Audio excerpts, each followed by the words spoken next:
ನಾನು ಪಾದಯಾತ್ರೆ ಮಾಡಿದ್ನಲ್ಲ, ಆಗ ಸನ್ಬರ್ನ್ ಆದದ್ದು.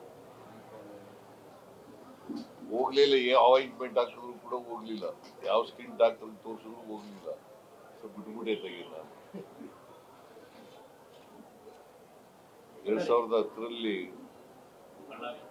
ಬಳ್ಳಾರಿಗೆ ಪಾದಯಾತ್ರೆ ಮಾಡಿದ್ದೆ ನಾನು, ನಮ್ಮ ಪಕ್ಷದವರೆಲ್ಲ.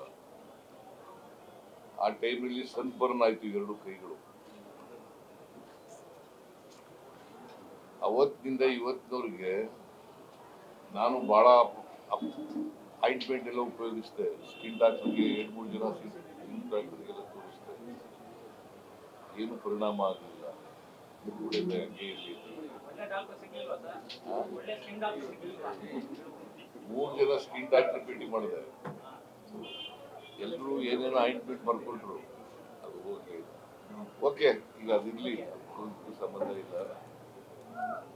ನಿನ್ನೆ ನಾನು ಜಿಲ್ಲಾ ಉಸ್ತುವಾರಿ ಸಚಿವರಾದಂತ ಡಾಕ್ಟರ್ ಮಹದೇವಪ್ಪನವರು, MLAಗಳು, MLCಗಳು, ಲೋಕಸಭಾ ಸದಸ್ಯರು, ನಾವೆಲ್ಲರೂ ಮೈಸೂರು ಜಿಲ್ಲೆಯವರು, ನಾವು ಕರ್ನಾಟಕ ಅಭಿವೃದ್ಧಿ ಕಾರ್ಯಕ್ರಮನ ಮೈಸೂರು ಜಿಲ್ಲೆಯಲ್ಲಿ ಪರಿಶೀಲನೆ ಮಾಡಿದ.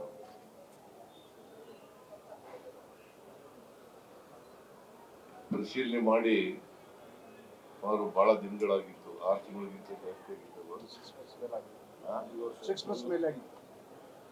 6 ತಿಂಗಳಿಗಿಂತ ಜಾಸ್ತಿ ಆಗಿತ್ತು.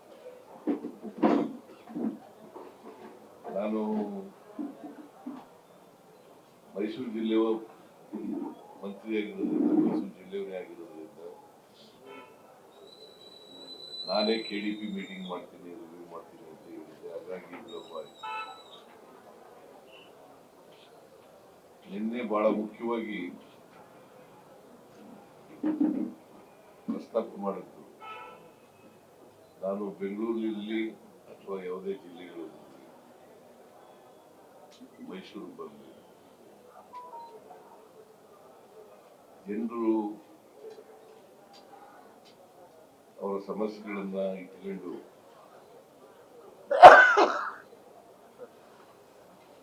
ನೂರಾರು ಜನ ಬರ್ತಾರೆ.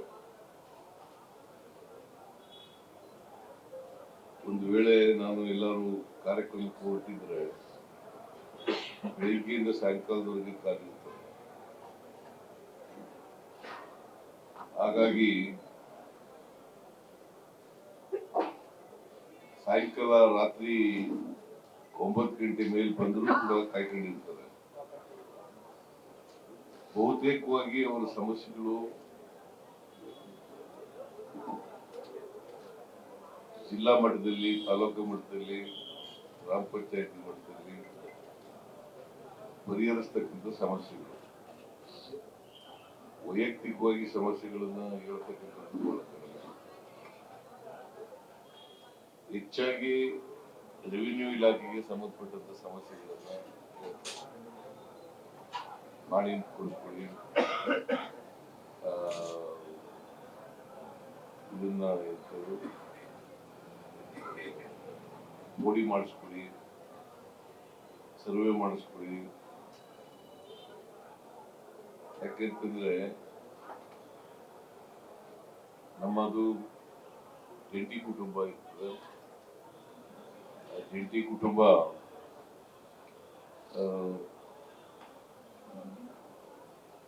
ಡಿವಿಷನ್ ಆದರೆ ಆಗ ಅವ್ರ ಹೆಸರಿಗೆ ಜಮೀನುಗಳು ಹೋಗ್ತವೆ, ಮನೆ ಕೂಡ ಸೇರ್ತವೆ.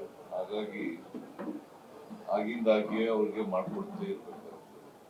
ರೆವಿನ್ಯೂ ಇಲಾಖೆ ಜೊತೆಗೆ ಪೊಲೀಸ್ ಇಲಾಖೆ,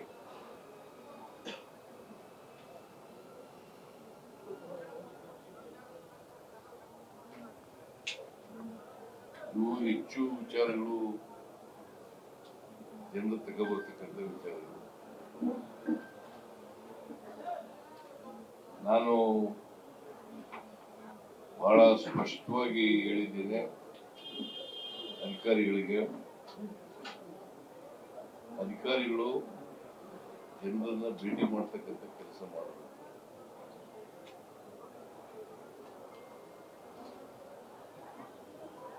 ಕಚೇರಿನಲ್ಲಿ ಇರಬೇಕು. ಅವರ ಅಹವಾಲನ್ನ ಕೇಳಬೇಕು.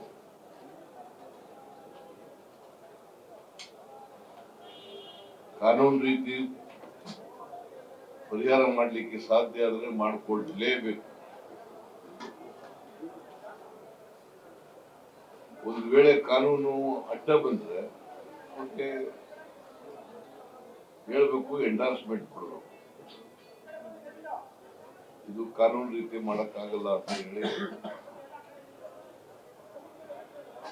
ಹಿಂಬರಹ ಕೊಡ್ತಕ್ಕಂಥ ಕೆಲಸವನ್ನು ಮಾಡಬೇಕು. ಅನಗತ್ಯವಾಗಿ ಜನರನ್ನ ಅಲಿಸದೇ ಇದೆಯಲ್ಲ, ಅದು ದೊಡ್ಡ ಅಪರಾಧ. ಯಾಕಂದ್ರೆ ಜನರೇ ಪ್ರಜಾಪ್ರಭುತ್ವದಲ್ಲಿ ಪ್ರಭುಗಳು ಅಂತ ಹೇಳಿದ್ದೀವಿ. ಆಮೇಲೆ ಬಹಳಷ್ಟು ಕೆಲಸಗಳು ಜಿಲ್ಲಾಧಿಕಾರಿ, ಅಸಿಸ್ಟೆಂಟ್ ಕಮಿಷನರು, ತಹಸೀಲ್ದಾರರು, ಪೊಲೀಸ್ ಇನ್ಸ್ಪೆಕ್ಟರ್ಗಳು ಅವರು ಬಗೆಹರಿಸಿದ್ರೆ ನನ್ನ ಬಳಿ ಬರ್ತಕ್ಕಂಥದ್ದು ಕಡಿಮೆ ಆಗುತ್ತೆ.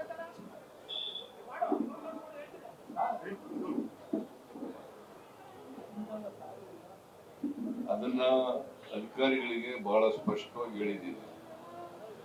ಆಮೇಲೆ ಕಳೆದ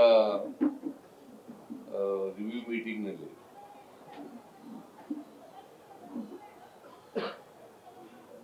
ತಾಲೂಕು ಕೇಂದ್ರಗಳಲ್ಲಿ ತಾಲೂಕು ಅಧಿಕಾರಿಗಳು ವಾಸ ಮಾಡಬೇಕು.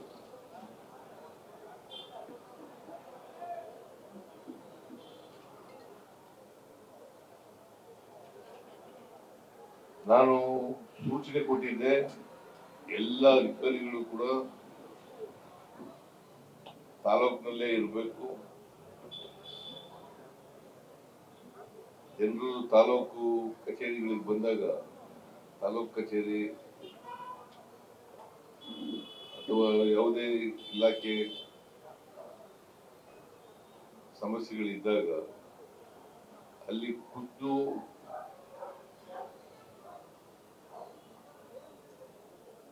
ಕಚೇರಿನಲ್ಲಿದ್ದು ಅವ್ರ ಸಮಸ್ಯೆಗಳನ್ನು ಬಗೆಹರಿಸಿಕೊಳ್ಬೇಕು.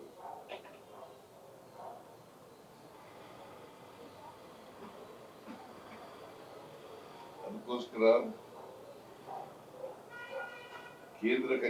ಕೇಂದ್ರ ಸ್ಥಾನಗಳಲ್ಲೇ ವಾಸ ಮಾಡಬೇಕು ಅಂತ ಹೇಳಿದ್ದೆ. ಆದರೂ ಕೆಲವರು ಕೇಂದ್ರ ಸ್ಥಾನಗಳಲ್ಲಿ ವಾಸ ಮಾಡ್ತಾ ಇಲ್ಲ.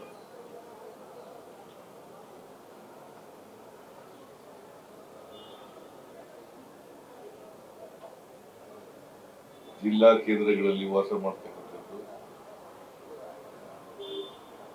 ಅಲ್ಲಿಂದ ತಾಲೂಕುಗಳಿಗೆ ಹೋಗ್ತಕ್ಕಂಥದ್ದು, ಇದು ಸರಿಯಾದಂತಹ ಪದ್ಧತಿಯಲ್ಲ. ಗ್ರಾಮ ಪಂಚಾಯತಿ ಪಿಡಿಒಗಳು, ತಾಲೂಕು ಅಧಿಕಾರಿಗಳು ಅವರವರ ಕೇಂದ್ರ ಸ್ಥಾನದಲ್ಲಿ ಸಿಗಬೇಕು. ಜನಗಳಿಗೆ ತಾಲೂಕು ಕೇಂದ್ರಕ್ಕೆ ಬಂದಾಗ ಸಿಗಬೇಕು. ನಿನ್ನೆ ಜಿಲ್ಲಾಧಿಕಾರಿಗೆ ಸ್ಪಷ್ಟ ಸೂಚನೆ ಕೊಟ್ಟಿದ್ದೇನೆ. ತಾಲೂಕು ಮಟ್ಟದಲ್ಲಿ ಯಾವ ಅಧಿಕಾರಿಗಳು ಕೇಂದ್ರ ಸ್ಥಾನದಲ್ಲಿ ಇರಲ್ಲ ಅಂದ್ರೆ ವಾಸ ಮಾಡಲ್ಲ, ಅಂತವ್ರ ಬಗ್ಗೆ ವರದಿ ಕಳಿಸ್ರಿ.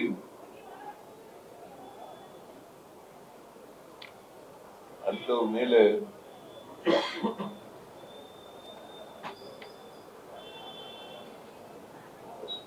ಕ್ರಮ ತಗೊಳ್ತೀನಿ ಅಂತ ಸೂಚನೆ ಕೊಟ್ಟಿದ್ದೀನಿ.